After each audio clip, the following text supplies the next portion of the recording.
Hello hi Raziya Shihab ചാനലിലേക്ക് എല്ലാവർക്കും സ്വാഗതം. അപ്പോൾ ഇന്ന് നമ്മളിവിടെ ഉണ്ടാക്കിയിട്ടുള്ളത് വെള്ളക്കടല കൊണ്ട് അടിപൊളി ഗ്രേവിയാണ് കേട്ടോ. ഹോട്ടലുകളിൽ നിന്നും കിട്ടുന്ന അതേ ഒരു സ്റ്റൈലിലാണ് ഈ ഒരു ഗ്രേവി ഉണ്ടാക്കിയിട്ടുള്ളത്. ഇത് ചപ്പാത്തിൻ്റെ കൂടെയും ദോശൻ്റെ കൂടെയും പുട്ടിൻ്റെ കൂടെയും എന്തിൻ്റെ കൂടെയും ബെസ്റ്റ് കോമ്പിനേഷനാണ് കേട്ടോ. അപ്പോൾ ഞാനിവിടെ കുറച്ച് വെള്ളക്കടല എടുത്തിട്ട് കുതിർത്ത് വെച്ചിട്ടുണ്ട്. ഒരു 4-5 മണിക്കൂർ കുതിർത്ത് വെച്ച വെള്ളക്കടല ഞാൻ കുക്കറിലേക്ക് ഇട്ട് കൊടുത്തിട്ടുണ്ട്. അതിലേക്ക് ഒരു 2 പച്ചമുളകും അതുപോലെ തന്നെ ഒരു 3-4 വെളുത്തുള്ളിയും ഇഞ്ചിയും എടുത്തിട്ടുണ്ട്. അതൊന്ന് ചതച്ചിട്ട് അതും കൂടെ ഇട്ടെടുക്കാം. പിന്നെ ഇതിലേക്ക് കറിവേപ്പില ഇട്ടെടുക്കാം. അതിനുശേഷം ഇത് അടച്ച് നമുക്ക് കടല നന്നായി ഒന്ന് വേവിച്ചെടുക്കാം. നമ്മളെ വീഡിയോ ആദ്യമായിട്ട് കാണുന്നവരാണെങ്കിൽ ഒന്ന് ചാനൽ സബ്സ്ക്രൈബ് ചെയ്യണം. തൊട്ടടുത്തുള്ള ബെല്ലൈക്കണും കൂടെ ഒന്ന് പ്രസ് ചെയ്യണേ.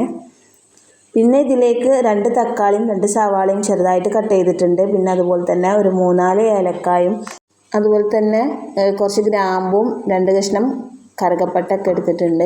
ഇനി നമ്മളൊരു പാത്രം അടുപ്പത്ത് വെച്ചിട്ടുണ്ട്. അതൊന്ന് ചൂടായി കഴിയുമ്പോൾ അതിലേക്ക് കുറച്ച് ഓയിൽ ഒഴിച്ച് കൊടുത്തിട്ടുണ്ട്. ഓയിലൊന്ന് ചൂടായി കഴിയുമ്പോൾ ഈ ഇൻഗ്രീഡിയൻസ് ഇതിലേക്ക് ഇട്ടെടുക്കാം. അതിനുശേഷം ഒന്ന് മിക്സ് ചെയ്തെടുക്കാം. ഇതൊന്ന് ചൂടായി കഴിയുമ്പോൾ നമ്മൾ അരിഞ്ഞു വെച്ചിട്ടുള്ള സവാളയും തക്കാളിയും ഇതിലേക്ക് ചേർത്ത് കൊടുക്കാം. ഇനി ഇതൊന്ന് മിക്സ് ചെയ്ത് കൊടുക്കാം. ഇതൊന്ന് നന്നായിട്ടൊന്ന് വഴറ്റിയെടുക്കാം.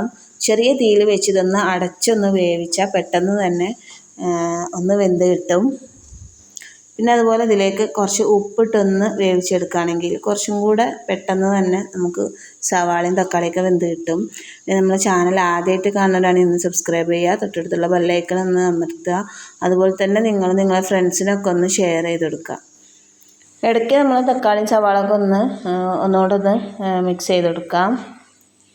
ഇനി നന്നായി ഒന്ന് വേവിച്ച് കഴിഞ്ഞതിന് ശേഷം നമുക്കിതൊന്ന് ഉടച്ചെടുക്കാം. തക്കാളിയൊക്കെ നന്നായിട്ടൊന്ന് ഉടച്ചെടുക്കാം. ഇനി ഇതിലേക്ക് കുറച്ച് പൊടികൾ ചേർത്ത് കൊടുക്കാം. അപ്പോൾ അതിനായിട്ട് ഞാനിവിടെ 1 ടീസ്പൂൺ മുളക് പൊടി ചേർത്ത് കൊടുക്കുന്നുണ്ട്. 1 ടീസ്പൂൺ കാശ്മീരി ചില്ലി പൗഡർ ചേർത്ത് കൊടുക്കാം. പിന്നെ ഇതിലേക്ക് 2 ടീസ്പൂൺ മല്ലിപ്പൊടിയാണ് ചേർത്ത് കൊടുക്കുന്നത്. അതിനുശേഷം ഇത് നന്നായിട്ടൊന്ന് മിക്സ് ചെയ്തെടുക്കാം. ഈ ഒരു സമയത്ത് ഫ്ലെയിം ഒന്ന് ഓഫാക്കി വെച്ചിട്ടുണ്ട് കേട്ടോ. മസാല നന്നായിട്ട് തന്നെ ആ ചൂടോടുകൂടെ അതിലിട്ടൊന്ന് വറുത്തെടുക്കാം. ഇനി ഇത് നന്നായി ഒന്ന് തണുത്തതിന് ശേഷം നമുക്കിത് മിക്സിൻ്റെ ജാറിലിട്ടിട്ട് ഒന്ന് അടിച്ചെടുക്കാം. അപ്പോൾ ഇത് തണുത്തതിന് ശേഷം ഞാനിത് മിക്സിൻ്റെ ജാറിലേക്ക് ഇട്ടെടുക്കുന്നുണ്ട്.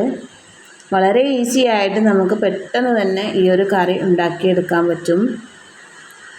അപ്പോൾ എല്ലാവരും ഈ ഒരു കറി റെസിപ്പി ഒന്ന് ട്രൈ ചെയ്ത് നോക്കണം കേട്ടോ. അപ്പോൾ ഞാനിത് മിക്സിൻ്റെ ജാറിലേക്ക് ഇട്ടെടുത്ത് നന്നായിട്ട് തന്നെ ഇതൊന്ന് അടിച്ചെടുക്കണം. ഇതിലേക്ക് ഒരു ലേശം വെള്ളം കൂടെ ചേർത്ത് കൊടുത്തിട്ട് വേണം ഇതൊന്ന് അടിച്ചെടുക്കാൻ. അപ്പോൾ ഞാൻ അടിച്ചെടുത്തിട്ട് വരാം. ഇപ്പോൾ ഇത് നന്നായിട്ട് തന്നെ അടിച്ചെടുത്തിട്ടുണ്ട്. അത് നമ്മൾ ഈ ഒരു പാത്രത്തിൽ തന്നെ ഒഴിച്ചെടുക്കാം. പിന്നെ മിക്സിൻ്റെ ജാറിൽ കുറച്ച് വെള്ളം കൂടെ ചേർത്തിട്ട് നമുക്ക് ഈ ഒരു പാത്രത്തിലേക്ക് തന്നെ ഒഴിച്ചെടുക്കാം. ഇനി ഇതിലേക്ക് നമ്മൾ വേവിച്ച് വെച്ചിട്ടുള്ള കടല ഉണ്ടല്ലോ, അത് ഇതിലേക്ക് ഒഴിച്ചെടുക്കാം. അതിനുശേഷം ഇത് നന്നായിട്ട് തന്നെ ഒന്ന് മിക്സ് ചെയ്തെടുക്കാം. ഇനി നമ്മുടെ കറി നന്നായിട്ട് തന്നെ ഒന്ന് തിളച്ച് വരട്ടെ. പിന്നെ ഇതിലേക്ക് പാകത്തിന് ഉപ്പ് ഇട്ട് കൊടുക്കാം കേട്ടോ. അപ്പോൾ നമ്മൾ ഉപ്പിടാതാണ് ഇതൊക്കെ ഉണ്ടാക്കിയെടുത്തിട്ടുള്ളത്. 1 ടീസ്പൂൺ ഉപ്പും ഞാനിതിലേക്ക് ചേർത്ത് കൊടുക്കുന്നുണ്ട്. ഇനി ഇതിലേക്ക് എരിവിന് ആവശ്യമായിട്ട് ഞാനിതാ ഒരു 1/2 ടീസ്പൂൺ കുരുമുളക് പൊടി ചേർത്ത് കൊടുത്തിട്ടുണ്ട്. പിന്നെ ഇതിലേക്ക് 1 കറിവേപ്പിലയും കൂടെ ചേർത്ത് കൊടുത്തിട്ട് നന്നായിട്ട് തന്നെ ഒന്ന് മിക്സ് ചെയ്തെടുക്കാം. അതിനുശേഷം ഈ കറി നന്നായിട്ടൊന്ന് തിളയ്ക്കുന്നത് വരെ തിളച്ചൊന്ന് കുറുകി ആവുന്നത് വരെ ഇതൊന്ന് വേവിച്ചെടുക്കാം. അപ്പോൾ ഇതാ കുറച്ച് കഴിയുമ്പോഴത്തേക്കും നമ്മുടെ കറി ഇവിടെ റെഡി ആയിട്ടുണ്ട് കേട്ടോ. നല്ലൊരു ടേസ്റ്റി കറിയാണ്. എല്ലാവരും ട്രൈ ചെയ്യുക, ഫീഡ്ബാക്ക് അറിയിക്കുക. ഇന്നത്തെ വീഡിയോ ഇത്രയേ ഉള്ളൂ. പുതിയൊരു വീഡിയോയുമായി നമുക്ക് വീണ്ടും കാണാം. അതുവരേക്കും ഓക്കെ, ബൈ.